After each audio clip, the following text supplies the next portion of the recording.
कि जिस मिट्टी में इतना बल है, जिस मिट्टी के उदाहरण दुनिया में दिए जाते हैं, देश में दिए जाते हैं, उस मिट्टी की राजनीतिक सूरत क्या है। तो मैं अकेला व्यक्ति था जिसने कहा था कि जय भीम नमो बुद्धाय। बताओ कहा था नहीं कहा था। हमारे स्पीकर साहब ने कानून बना दिया कि आज के बाद शपथ के समय कोई दूसरा नारा नहीं बोलेगा, अगर बोलेगा तो दोबारा से शपथ लेनी पड़ेगी। जिस संविधान ने हमें जानवरों से निकाल के इंसानों का जीवन दिया है, जिस संविधान ने हमें स्वाभिमान सम्मान के साथ जीने के अवसर दिए हैं, जिस संविधान के साथ आप आगे बढ़ना चाहते हो, आप अपने मन को टटोलो, लेकिन क्या वो अधिकार लागू हो पा रहे हैं?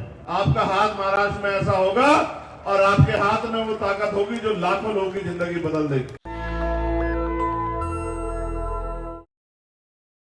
मैं महाराष्ट्र की शक्ति से वाकिफ हूं, मुझे महाराष्ट्र पे कोई शक नहीं। मैंने महाराष्ट्र को लड़ते हुए देखा और आज से नहीं देखा, बहुत लंबा समय हो गया।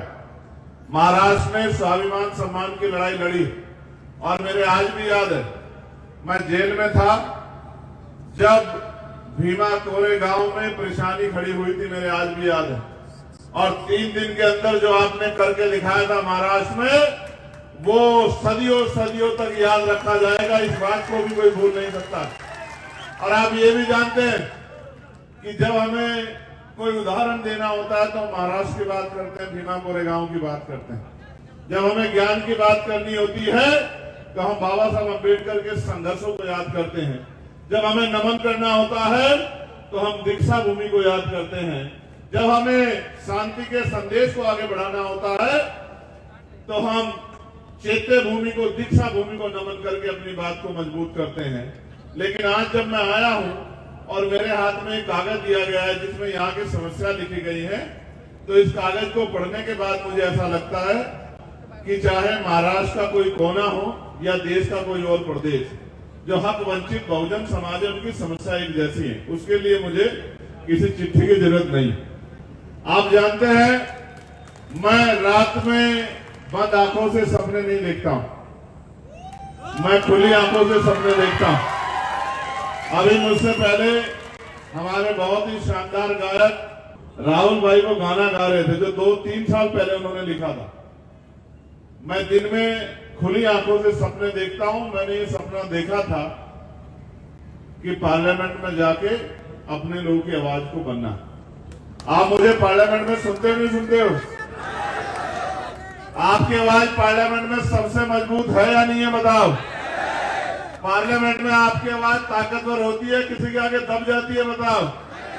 पार्लियामेंट में आपकी आवाज से ज्यादा विषय किसी ने उठाया है क्या? और चाहे प्रदेश, कोई प्रदेश हो, बताओ सब प्रदेशों के विषय में आवाज उठती है नहीं उठती है? अभी तो एक आदमी ने सपना देखा, भीम आर्मी के साथियों ने, आजाद समाज पार्टी के साथियों ने पूरा कर दिया।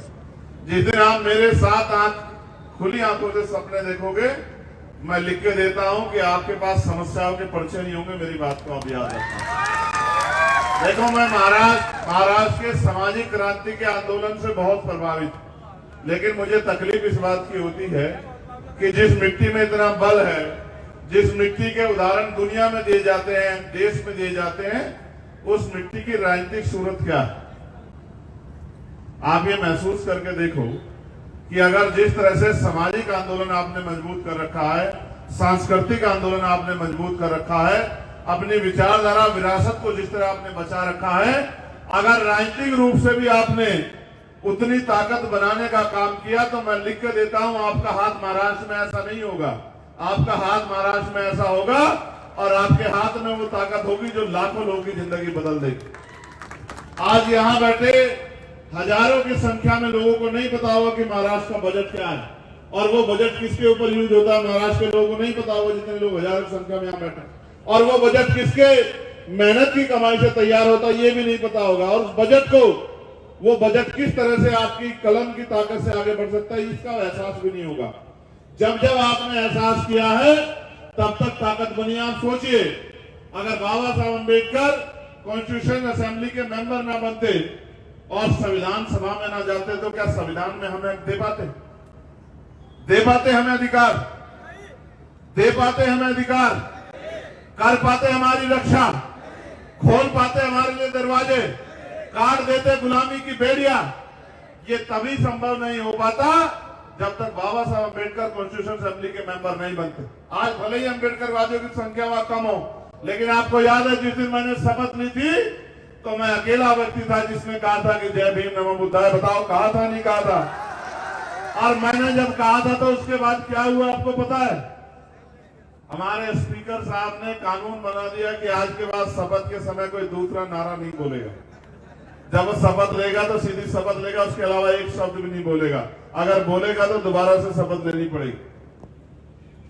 मैं आपको याद दिलाना चाहता हूं, जिस संविधान की रक्षा की बात आप करते हैं, जिस संविधान के खिलाफ दूसरे संविधान न बनने देने की बात आप करते हैं, जिस संविधान ने हमें जानवरों से निकाल के इंसानों का जीवन दिया है, जिस संविधान ने हमें स्वाभिमान सम्मान के साथ जीने के अवसर दिए हैं, जिस संविधान के साथ आप आगे बढ़ना चाहते हो, आप अपने मन को टटोलो कि उस संविधान में हमें अधिकार तो बहुत दिए गए, लेकिन क्या वो अधिकार लागू हो पा रहे हैं? क्या वो अधिकार आपको मिल पा रहे हैं? क्या वो अधिकार आप तक पहुंच पा रहे हैं? तो फिर ये भी बताओ कि उन अधिकारों को पहुंचाने का रास्ता अब तक क्या है? आप रास्ता बता दो, हम उसी रास्ते पे चल पड़ेंगे। और मैं लिख के देता हूं, आपने रास्ता बताया, हम रास्ते पे चल पड़े, और जब तक आपके अधिकार आप तक नहीं मिलेंगे तब तक हम चैन से नहीं बैठेंगे। और आप पे रास्ता नहीं है तो फिर हमारे बताए रास्ते पे चल लो। मैं लिख के देता हूं कि अगले आने वाले 4-5 साल में महाराष्ट्र की सूरत इतनी खूबसूरत होगी कि इसको देख के दूसरे स्टेट के लोग भी अपने आप को ताकतवर महसूस किया करेंगे।